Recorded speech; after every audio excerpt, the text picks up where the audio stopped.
Welcome to Soul Soldier Speaks, where we honor the warrior within each of us on life's battlefield. I'm your host, Lindsay Taylor. Here we stand with those on the front lines of their own lives, those battling suicidal thoughts, addiction, grief, and life's hardest challenges. We honor the loved ones standing beside those struggling and remember those we've lost. Each episode, we delve into raw, unfiltered conversations and stories of people who faced the darkest of nights and emerged with healing, transformation, and hope. Together, we will navigate the battlefield, focusing on the battles that save and restore. This podcast is more than stories. It's a rallying cry, an army of soul soldiers reclaiming the light one story at a time. Together, we rise. Hello, Soul Soldier Speaks community. I am super excited about today's interviewee. This man, I met him at an event last week. And Glenn, it was such an honor talking to you and hearing a little bit about your story. And when we talked, I'm like, I have to have you on to this community because people have to know that they are not alone in this battle and in this struggle. And so we have Glenn Lovelace with us today. He has a very empowering story. He has overcome a lot and he now helps men to help them through their struggles. And so, Glenn, thank you for joining us. Thanks, Lindsay. We were trying to have lunch and we just talked the whole time. So it was the best lunch ever. We Low did. Yes, it calorie, was low over the lunch calorie, hour. lots of talking. Yes, it was. You meet somebody and you just instantly, like I told you, I feel like I knew you for years. So, what's funny Yeah, and is I almost stole your chicken. Lindsay brought her own chicken. I was like, oh, that looks better than our lunch. I think I want some, uh, but everybody who knows me and all the listeners who know me, they know I eat chicken and rice every day. So people are going to laugh at yeah. this for sure. Yeah. Fun fact about me. But it's funny because we were talking just before this and again, I thought we knew each other forever. And I realized that we just talked about you that day. And you're like, I don't even know your story. And so we just had to go through that because, like I said, I just assumed that we just knew each other. Yeah. No, you guys that are listening, like I was talking to Lindsay and I kept asking her questions and she kept reverting it like a therapist right back to me. She's, nope, this is about you. And I teased her about it. But no, Yes. it was good and we just ran out of time, but we're connecting some Yeah. more today. So it's awesome. Yes. Yeah. That was my therapist part of me coming out, huh? Yeah. Yep. Glenn, so let's start here. I just want to, whenever I interview somebody, I always want to start with just a little bit about you, your story, what's important to you. Like, I want to hear, because especially when we're interviewing people who struggle, I don't want to go straight to the struggle. I just want to know about you and who you are and what's important to you in your life, those sorts of things. So let's start there. Yeah, absolutely. First of all, glad to be here. I'm 43 next month and I've been married about 20 years. My wife and I, it sounds really crazy to say, but we have 7 kids, 5 boys and 2 girls. Definitely this guy who just wings it and figures things out. And I've been in love with adrenaline my entire life and welcomed pain as far as jumping off stuff and being a goofball. I love pranks and humor, sarcasm and banter. Early on in marriage, I jumped from job to job like every couple of months. And I think a part of me was I just loved learning new things. And I don't know, I like that challenge. My wife was probably pretty like, what in the world did I get into? This guy can't commit to anything. But no, I'm very heart driven too. So it's, man, I'm not feeling this. I'm not feeling this. And I would jump around and that gets messy if you live that way forever, but it led to all the right paths eventually. I think an interesting part of my story to start with is marriage has been the hardest part of my life. Mm, And it's also been the best part. I don't know where to start with that is just jumping right into it. But it would be, I don't know, I want to be careful with my words, but I feel like I'm the typical guy that avoids his feelings, has a hard time mm, communicating his feelings. And I know there's men out there that come wired and they're very good at that, so I don't wanna discredit that and create a huge umbrella, but for me, like, I mm, just avoided conflict, take the path of least resistance, especially with my wife, slipped into that happy wife, happy life syndrome, and mm. it was probably almost 10 years where I slipped into forgetting who I was because I had said yes to so much of things that I wasn't. and just Wow. trying to appease and please people. That being said, though, another part of my story is sharing the struggles and the wins, right? In 2011, we walked away from our first house and we had been suing the guy for about 4 years. We had some problems with construction and zoning, and I had a bunch of misdemeanor charges for the apartment that I had in the basement, and it was just a mess. And when we moved out, I had been working 2 and 3 jobs just trying to pay the bills and really trying to Mm. be responsible and also fight for justice and fight this guy who had taken advantage of me and 3 other families. And so at the end of the day, he had more money and more time than I did, and it just became an energy decision. Hey, this is really messing with my life. And we moved out, became renters again. That was part of my sob story. Just, man, this is Wow. really hard. Fast forward a year after that, I lost my primary source of income. It was Mm. really crazy, but the FTC came in with US Marshals and guns and everything. Wow. What? And What is this I part of the story? honestly, Lindsay, I thought it was a prank because it was like black Cadillacs, black SUVs. I have tons of friends that pull pranks, and I was like, Oh my "Wow, this gosh. is next level." And so these guys have Yeah, I don't guns. think many people can say that's happened. No, probably not, and you don't want to. The FTC doesn't fight fair, but they came in with guns and said, "Step away from your desks," and I'm laughing, and they're like, "This Wow. is not a joke." And anyway, this isn't relevant to the story, but the we were associated with a tax company and they did bad business. Mm, FTC just shut everybody down that was associated with this other company. But got it. anyway, a year later, I got that job back. It just was a struggle for my boss and all the things. But Mhm. lose my house, lose my job. And I just felt like probably a lot of people where you're taking 2 steps forward, doing all you Mm, can, working hard, and then you're just restarting and going way backwards a couple of times. And you throw in that I'm married to an amazing woman, but she's tough as nails mm, and really holding me accountable to what I say and what I do. And I'm playing all the games that we play to try to avoid all of that. And in mm. 2013, I ended up with a gun in my hand on Christmas Eve. So I don't want to necessarily start right into the messes of it all, but all of that led to some of the biggest victories I've ever had as a man and as a Mm. husband and as a father. But it did take some courage to survive the situation and realize, hey, I've never been a man before. I don't know what I'm doing. Yeah. Oh, I love that you say that. I think so when you said marriage has been one of the hardest things and the best thing, I really related to that with parenting. Like I feel like that with my parenting journey. It's been the best thing that's ever happened to me and the best thing I'll ever do. The most Right. important thing I know in my life. And also, it's been the hardest thing for me. And it's come with a lot of pain and lessons and learning. And when what you said about, I don't want to start with the mess of things, but I actually think it's our mess that makes us who we are and who we become and grows our souls. And we only become better, I think, because of the mess. Absolutely. And that's the whole point of this podcast is like people need to know if they're in the middle of a mess right now, that it's actually this mess that's going to make you. It's going to make you into the man or the woman that you were meant to become in this life. Oh, And so I let's go to that day. So let's go to that day that you found yourself with a gun in your hand and if you can just walk us through like everything from that day, how you felt, just really take us through that because I think people need to know that they're not alone in this struggle. There's so many people out there that struggle with suicidal ideation. oh, absolutely. So I had a pattern of just thinking that I shouldn't be arguing and fighting with my wife. Mm, And there was probably parts of my story where I was like, felt very led and guided by God to marry Amber.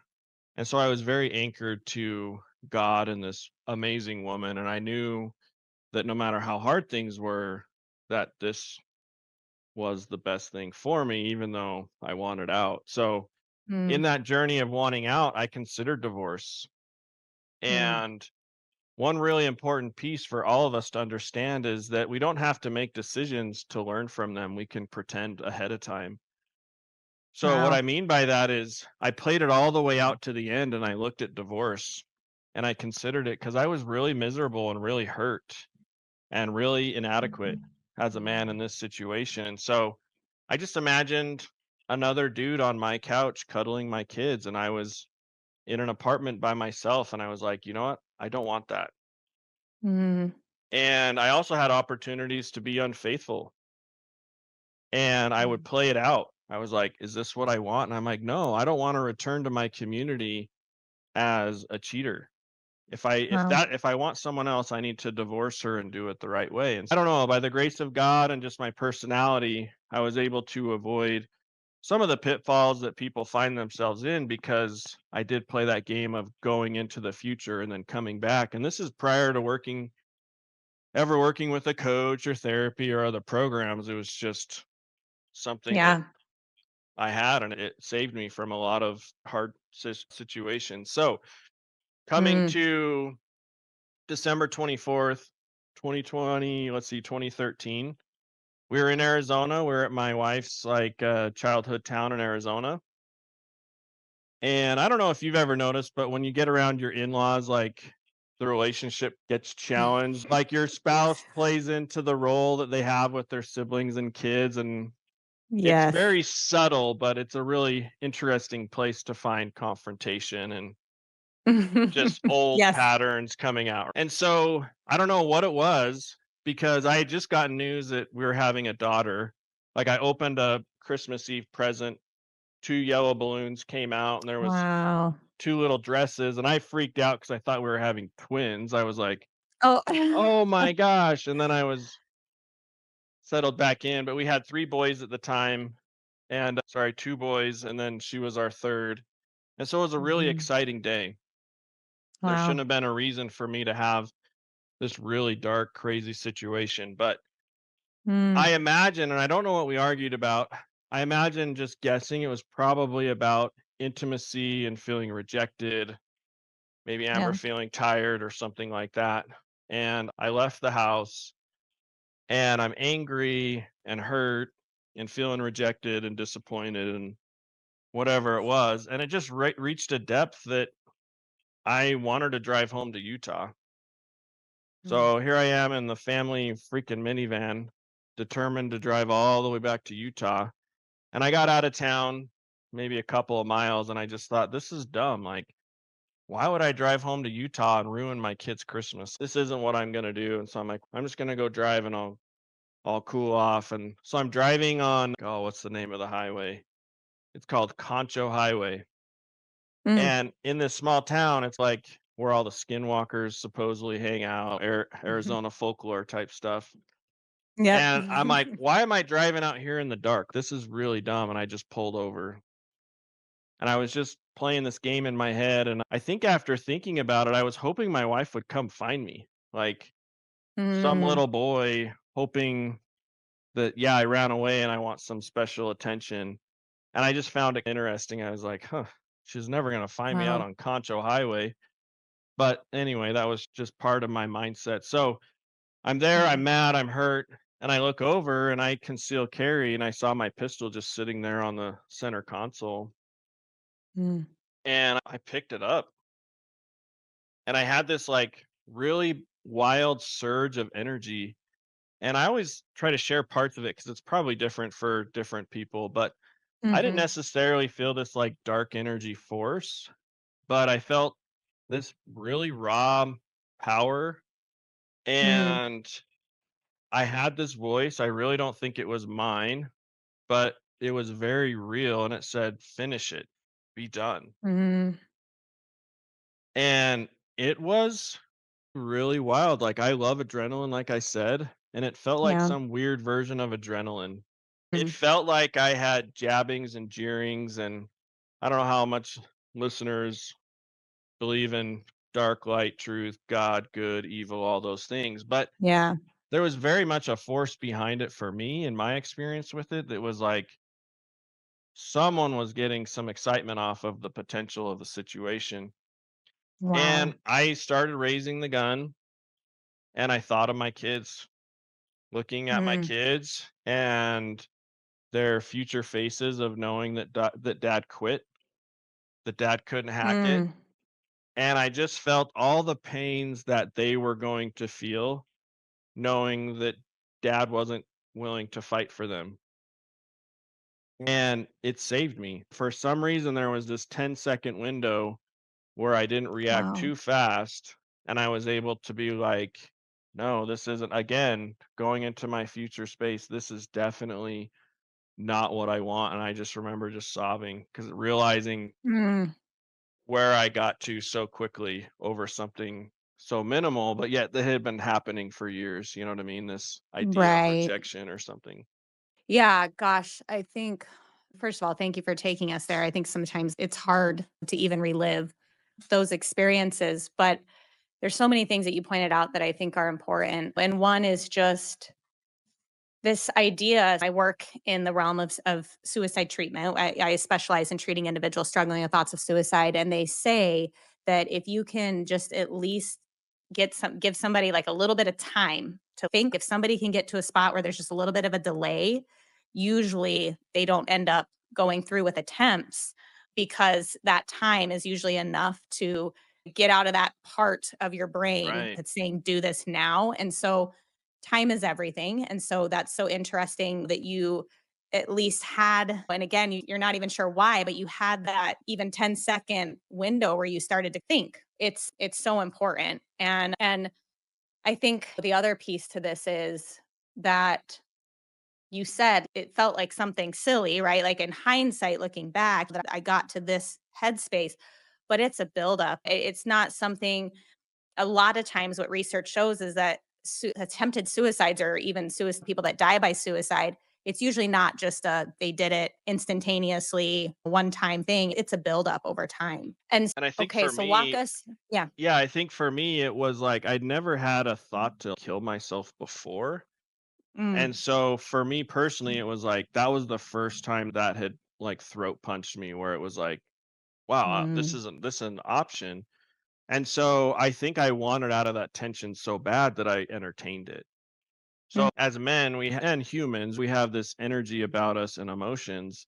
And as like you said, as those emotions ramp up and build up and they get yep. suppressed, resisted, reacted, and avoided to, that's when that resistance to the emotion becomes like that ball that's pushed down in the pool and then it just shoots off. And it's Yep. like, how can we slow down when we recognize that physiological tension so that we don't act or react to the Yes. situation?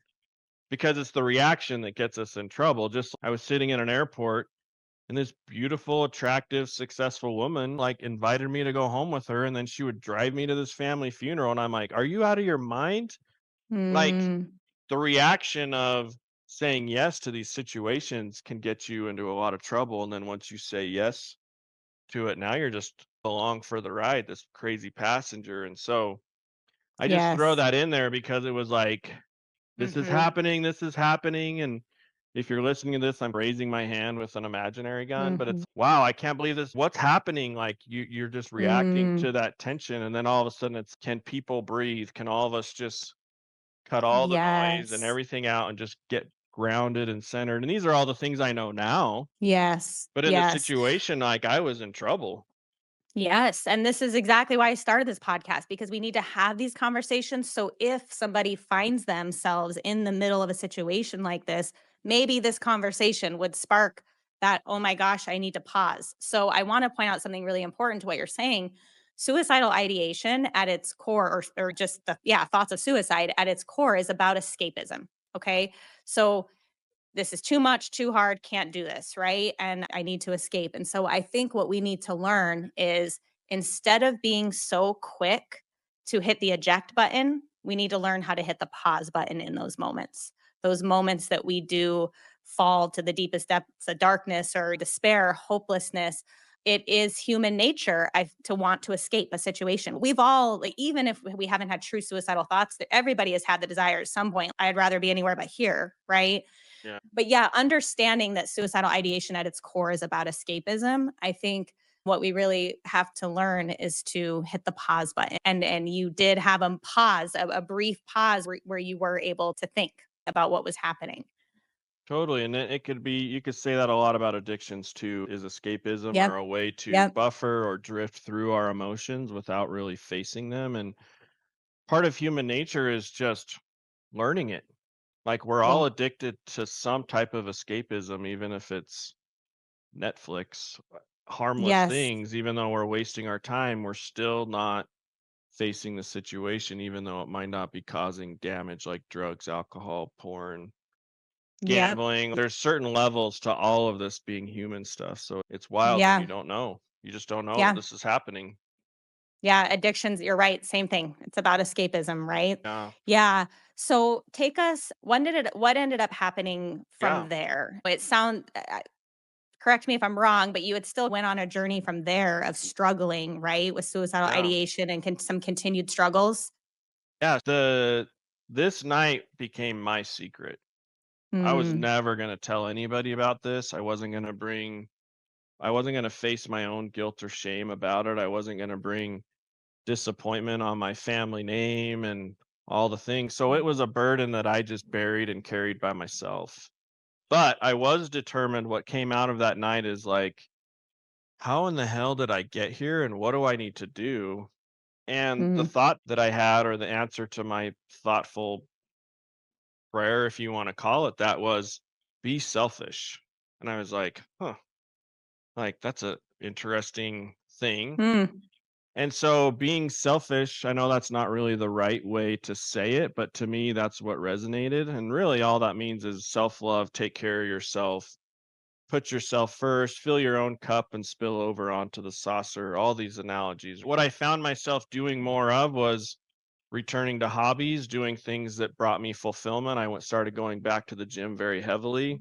That pendulum swung to some extremism, meaning mm. I said no to all kinds of stuff that I probably shouldn't have said no to, but it was like a survival technique, if you want to call it that, Yeah. where it was like, I'm all about me now. And granted, I was still married, still provided, but there were points in the dynamics of having a family that I was extreme in my saying no to my wife reaching out for help. And that created another pattern of consequences Mm. that would eventually bear itself. But where this really takes a turn is I was working 3 jobs.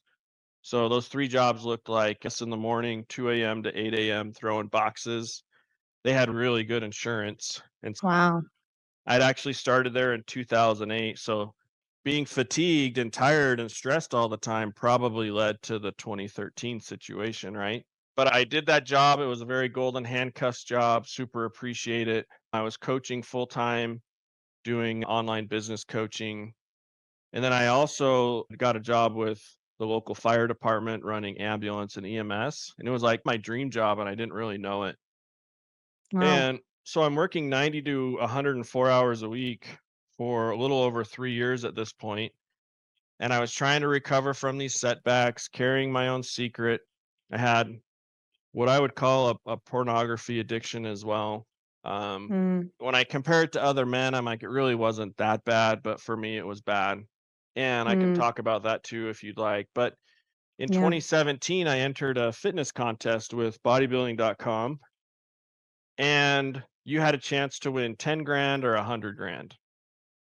And there was about 60,000 people that entered this contest, a little over 60,000 that year. And I Wow. put everything into it. I used paid time off. I resigned from the fire department. I played the manifesting game, and I ended Mm. up winning the whole contest. Wow. So, yeah, they paid me 100 grand. It was wild. From one fellow bodybuilder to another, that's hard to do. No, it was wild. It Yeah. was very extreme, and that could be a whole hour in and of Yeah. itself, all the things that I Yes. learned. But I win this contest. They show up to my gym with this big fake check, this all this attention online, at least in that community. And then in June, Mm. they flew me up to Boise to do some interviews and marketing, and ended up doing like fitness expos and traveling with all their real athletes. And it was really amazing. It was like a dream come true working out with the best of the best. Wow. And they do this interview. And if you go back on YouTube, you can look at The Spark. It's a video series that bodybuilding.com Mm. did. And the spark is this idea that if you can see other people do it, you can too. And so our stories become the spark to ignite other people to change and transform. And in my little 6, 7 minute interview, I accidentally shared my secret. Mm. So my dark night of my It's hard to call it a suicide attempt. I don't know if it is or not, but my secret came out and I shared it. And what was so ironic is I walked out of that interview just so relieved, but also a little bit panicked. I wonder if they're Mm. going to use this content. And then my voice is, of course they're going to use it. This is juicy stuff. They're going to eat this up. And then I was standing outside, and it was one of those really funny moments where the leaves are rustling and the sun came through. And I just felt God's love. It was so Wow. amazing and it was so real and so like palpable. But I just told God, I'm like, look, I'm sorry. I've brought shame on my family name. And I don't know why that was so important to me, but that's what was at my core. And I just had this thought that helped me lift a little. If you helped one guy with this story, then all the shame will be worth Mm. it. And I was like, you know what? I can live with that. If they share this, I can totally live with that. If one person can feel like, hey, there's hope after this. Wow. So I left that little interview, and it was the craziest thing, Lindsay. Like this burden that I had been carrying, even though no one in the world knew it except this camera guy, it was like the world was shouldering my secret with me now. And so that's been one of my recipes as I work with guys. It's, dude, if you have a secret, you need to share it with someone that can Mm. carry it with you. You need to be seen and heard, and you need to hear yourself share it. So that's where my story started evolving is after this fitness contest. Honestly, every person I talk to who I shouldn't say every, but most people that I've spoken to that have struggled with suicidal ideation or have even had attempts or addiction, the recovery from that, like the peace moving forward, God is in every single one of those stories. And I think it's beautiful that you had that moment where it was, you know what? Yeah, you carried all this shame with this, but if I can help one person with this story, that's huge. And so it's God showed up in that moment and helped you put one foot in front of the other to see how you could turn this mess and this shame into like your purpose and your power. And so I want to know what you're doing today to help men. I think Yeah. where this took you and how you used your mess to move forward and help others and make it your purpose. No, I feel as we share our messes, it gives other people Mhm. courage to do the same. And it's really magical. Even with men, like I'll do retreats and stuff, and I don't have any intentions. I don't go up in the woods and hug and cry with other dudes intentionally. But if that happens, like I'm totally cool with it. But once one man steps up and shares his struggle, like everybody's, oh, Mm. I struggle with that or some version of it too. So it's really empowering for us and important for us to share our message around God, light, truth, struggle, all the things. So yeah, after the contest and everything settled in, I had this like peak experience where I'm like, man, everything I've ever wanted is happening. And I had this vision for myself to build a house in a cul-de-sac and just make 10 to 15 grand a month and just be really comfortable living my hobbies and all these things. And I feel like God had a different plan for me. Lots of discomfort and helping and doing something completely different. I never really had intentions of doing what I'm doing now, which is what you shared with me earlier, right, Lindsay? Where it's like, Yeah. man, doors just kept opening and I just kept saying yes. And so after the contest, I had this like spot where I hit a little slip up where I wouldn't say things got dark, but it got cloudy and depressing. It was like, I guess that's the best thing I'm ever going to do, Mm. which didn't leave a lot of room for hope. And so I was searching for my next adventure, searching for my next goal. And oddly enough, I came across Tony Robbins' Not Your Guru on Netflix. Mm. Have you seen that one? No. Oh my gosh, I'd recommend everyone to watch it. Okay. But the message that I got punched with was he was coaching a couple, and this couple had fallen out of alignment where she took on more of a masculine role and he was just happy passenger, going with the flow Mm. and saying yes to appease his wife. And I just saw myself in parts of him. Wow. And Tony, if you've seen this, he shares a story about the goat and the lion. He makes this guy roar in front of thousands of people. And then he tells this couple, he says, if you heal the boy, the man will emerge. Mm.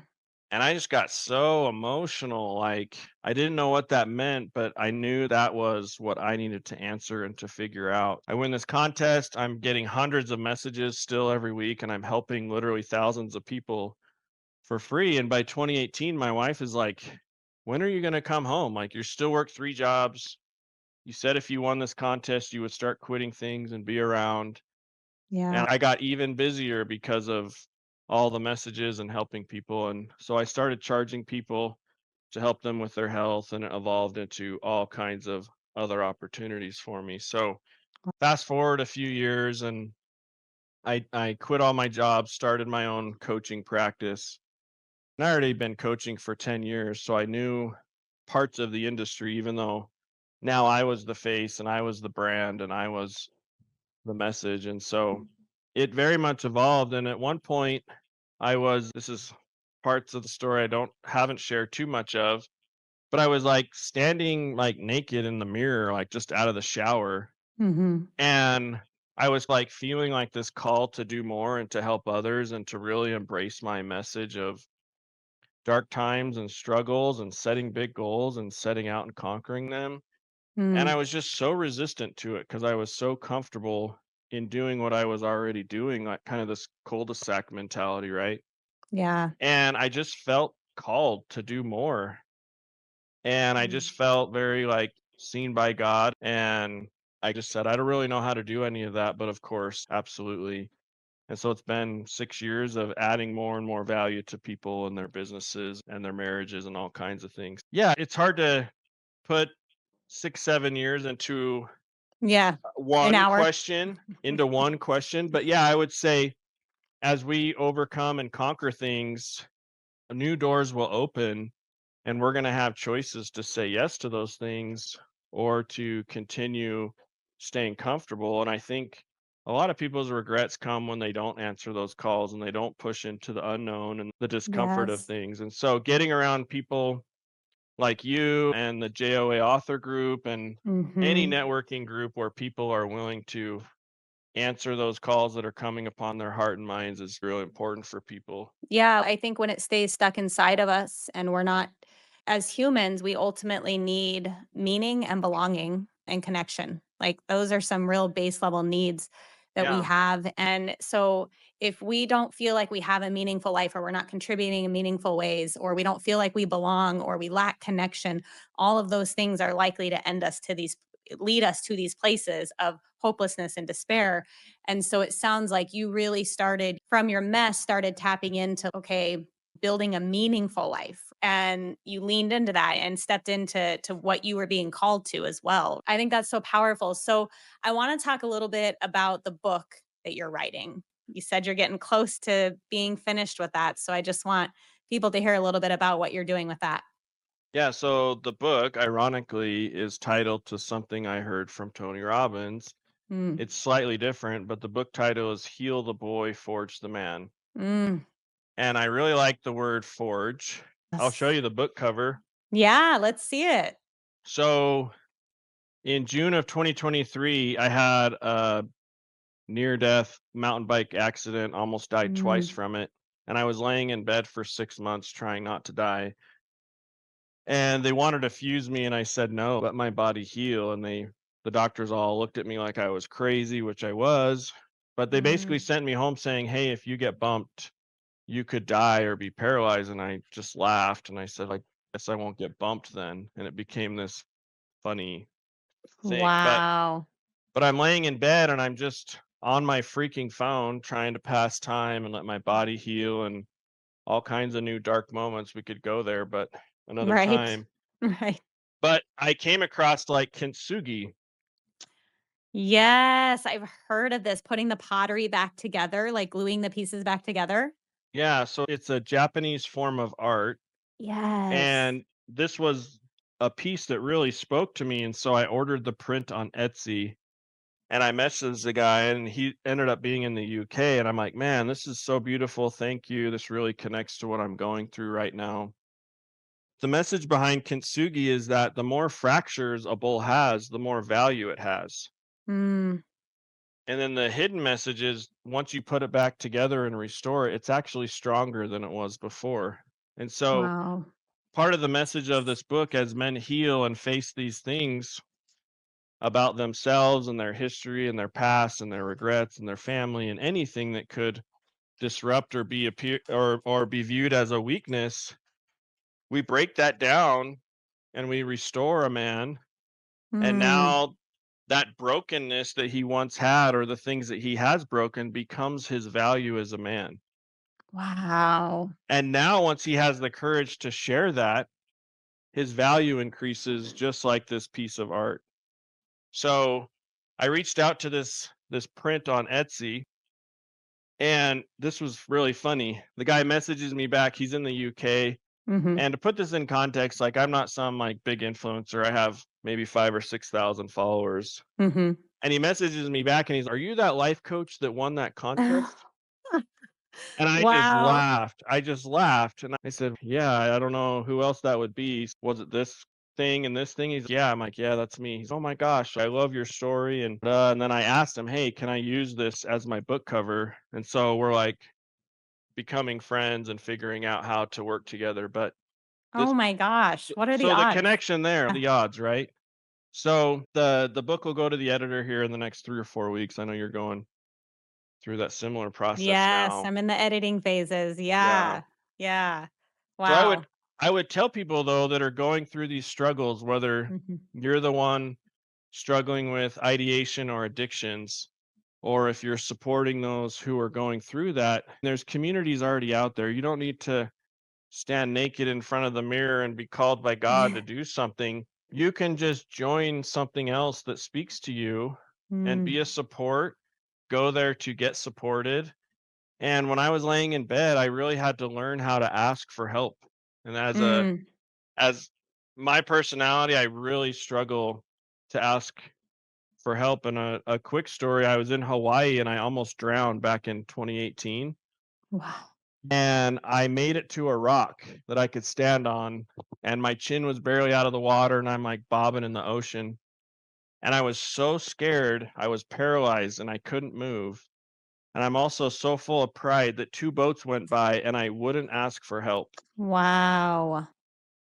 And eventually I'm waving at my wife on the beach and she waves back and I wave for her to come out and she just says, "No." And I'm just standing there for what felt like ever. And I was so Wow. paralyzed with fear, I couldn't leave the rock. And finally, my friend came within where I could yell to him. I'm like, "I need a boogie board." So he brings one out and I make it back to the beach and I just ugly man cried because I almost freaking died again. Mm. And it became a metaphor for me. Man, I won't even ask for help if I'm about to die. And Yeah. I feel like a lot of us who are suffering, we Mm. don't know how to share those weak parts, those things. And so join a community, find that one person that you can really lean on and shoulder some of this hard stuff with. Even if all you do is be like, "Hey, who's your person?" Like, we could Yeah. start asking people, like, "Who's your person when things are really hard?" And you're like, "You need to pick someone and let me know, even if it's not me." Yeah. And I think this community can grow into like, how do we move through the hard parts of being human together? Thoughts? Percent. Yeah, I agree with you. That's why I started this podcast. God put it on my heart to start a community called Soul Soldier Community. So I just started a Facebook group for that. But really, God put on my heart that this is going to take an army of people to come together to bring more light and hope to the dark spaces that finds our way into every single person's lives. Every single one of us, no one gets through this life unscathed. We've all faced struggles to varying degrees, but I think that I want people to know that they're not alone in this. And so I started that community for people who are struggling with addiction or suicidal ideation or just profound loss, life's deepest struggles, but then loved ones who support somebody who's struggling with that, and then people who have lost somebody to suicide or substance use related issues like overdose. Because I think your message of knowing that we're not alone and making sure that we have those people to lean on, we need that. We can't do this all by ourselves. And I'm like you, I struggle to ask for help big time. I'll share this real quick. I went and wrote my book on an island, and when they do equine therapy on this island. And it was so interesting because this equine experience was phenomenal. But essentially what had come from it, we get in the pen with the horse and she tells me, okay, I want you to move this horse. And I'm like, thinking to myself, how am I going to move this horse? I don't know. But I watched her when we first walked in smack her leg to move the horse. So I'm like, okay. So I start smacking my leg and the horse is not moving. So I'm like, I don't know. I've never done things with horses. I love horses, but I've never had horses. So I'm like, I don't know how to move this thing. So I'm just in my head, like thinking about, okay, what can I try? What's the next thing I can do? So I'm walking around him. I'm walking in front of him. I start calling him like a dog. That's not working. And all of a sudden, I keep racking my brain. I'm not saying anything to her. I'm just thinking, what can I do? What can I do? And she goes, are you going to ask for help?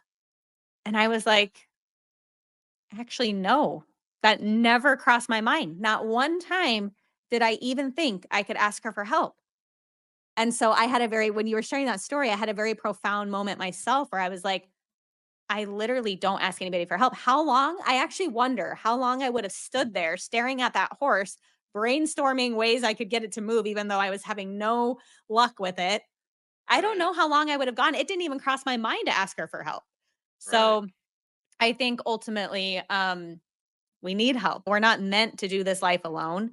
And so, yes, I created that community for that very reason.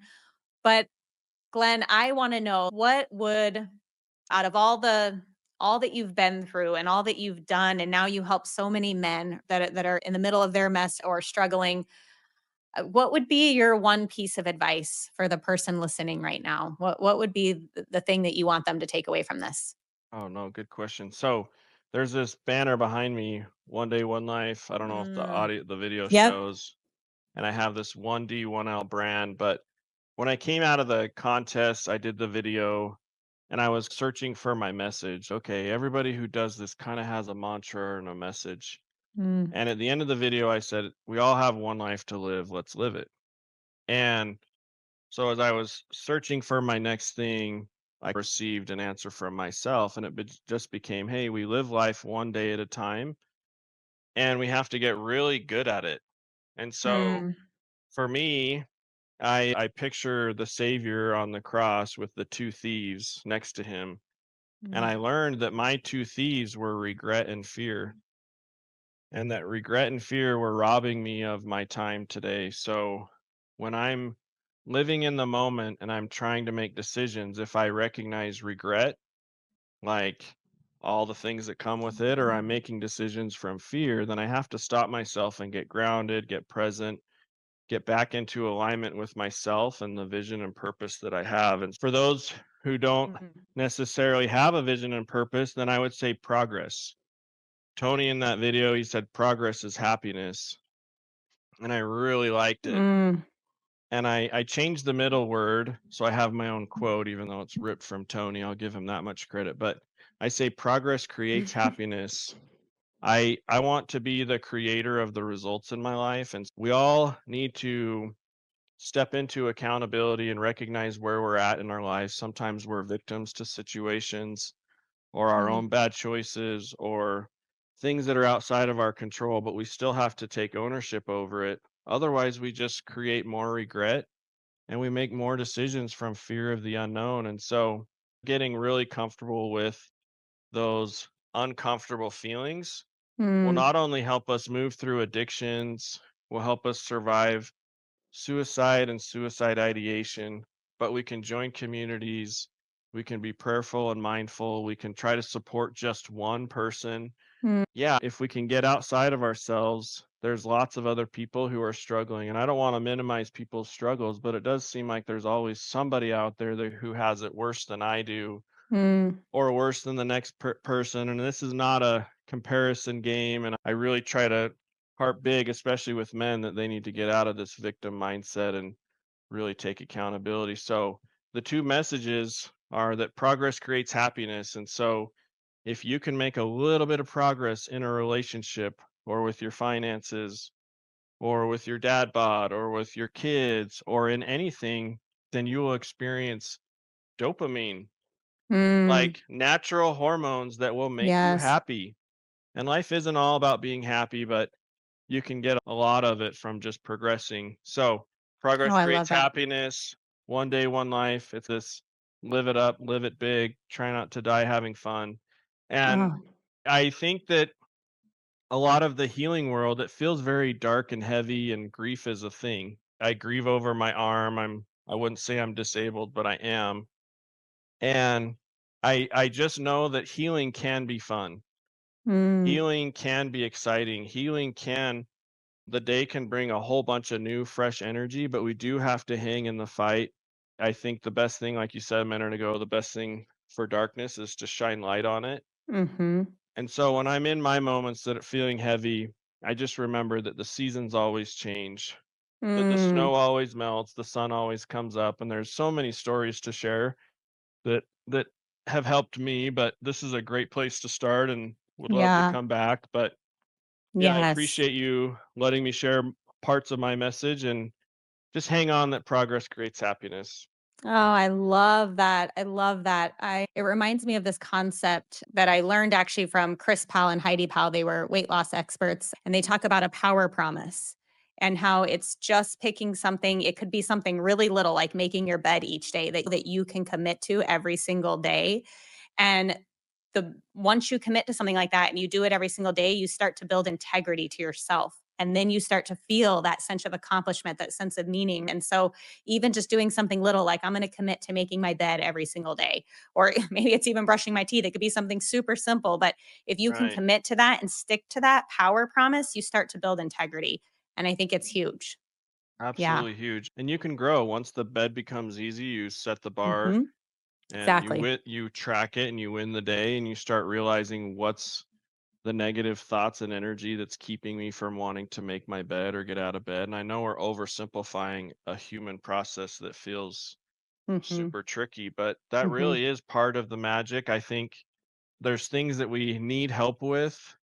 There's Hmm. things physiologically, hormonally, environmentally, like this suicide ideation thing. It's multifaceted. You can't really behave your way out of it most of the Right. time. And so latch on to people and their stories. And if you don't have all the answers, just try to keep that spark alive and realize, hey, there are people that are doing really cool things. And you don't have to live this big, audacious life Mm-mm. to have purpose, but you could join a community like we've been talking. But Mhm. if you create progress and build on one day at a time, I wanted to Mm. say, stop comparing ourselves to everybody else. And when I was doing the fitness show, it was really big that it was you versus you. Because I feel as humans, as a man at least, it's like there's always someone out there that's bigger, faster, stronger, has more money, has a faster car, has a bigger truck, has a bigger whatever. Mm. And we can get stuck in that, but if you can beat the man or the woman you were yesterday, now we're just comparing ourselves with ourselves, and it becomes something that's Yes. totally achievable. Yes. Oh, that's so powerful. Glenn, you have no idea. Just meeting you, like I said, it felt like I knew you forever. I heard Yeah. your story and I was just so moved and inspired. I'm just honestly, this job that I have of sitting with people, and it's not just a job, it's my complete heart and soul, but sitting with people who struggle with suicidal ideation. I've worked with people in the past that struggle with addiction. It's humbling to sit alongside them and to see them continue to choose life even when the Yeah. darkness threatens to take hold. And I just listening to your story and all that you've overcome with it was so empowering. And so you were the perfect person to bring on here to give Oh, hope, no. right? That's what we need. We need more light in this world. We need more hope. How can people find you? What is your social media? Yeah, so my clients years ago started calling me their wingman, and so I just adopted it as a cheesy identity, but It's Your Love it. Wingman is my handle on Instagram. I love supporting people with your goals. So one of my mantras is your goal is my goal. You can find me at Mm, glennlovelace.com. I have a podcast, One Day, One Life podcast, and the subtitle to that is The Art of Transformation Stacking. So it's this love idea that. of always be working and transforming. And I do have to say one more quick thing. You're probably like, Sure. dude, I gotta go. No, I love Um, it. Love it. when I was a teenager, my dad and I would butt heads, pretty typical stuff.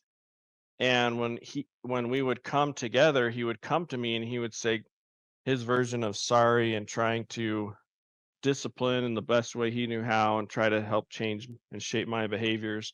Mm, But he said something that allowed a lot of space for me to have grace for him as a man and his own imperfections. And he mm, said, Glenn, I've never been a dad before. Yes. And it was in my 30s. I don't know when or the day or the time specifically, but that came back to me in a moment when I was being really hard on myself. And Mm, the thought was, Glenn, you've never been a man before. And so, mm, for all of you men and women, moms and dads, and teenagers, whatever you're going through, you haven't done it before. So it's going to feel really hard. And it's mm, going to feel so much pressure and so much burden and so much weight. But when we go to the gym, we're trying to hurt ourselves. We're trying to create, we're trying to manufacture hardship. mm, And when we argue with our spouse, we're going into the workout with our spouse. And if we can show up differently with some gym bags and tricks and supplements and techniques, we can totally change our relationships. And if you're a teenager feeling like the world is so huge, just remember you haven't done this before mm. and you'll totally figure it out. So just keep showing up. So I had to share Gosh, that I one last love snippet. that. Yeah, Oh, I'm so glad you shared it. I think it's so key. That hit me so hard when you said that when we were talking. I'm like, yeah, gosh, I've never been a mom before, right? And totally. that just allows us, I think grace is one of the biggest things that we also need for ourselves, for others. So powerful. Thank you so much, Glenn. Yes, It was you're welcome. seriously, and I'm going to be on your podcast at some point. I can't wait to talk again. Thanks, Lindsay. Thank I'm you. excited to be in your community and we'll connect some more. So, Yep, takes a village. I'm happy to have you in the army.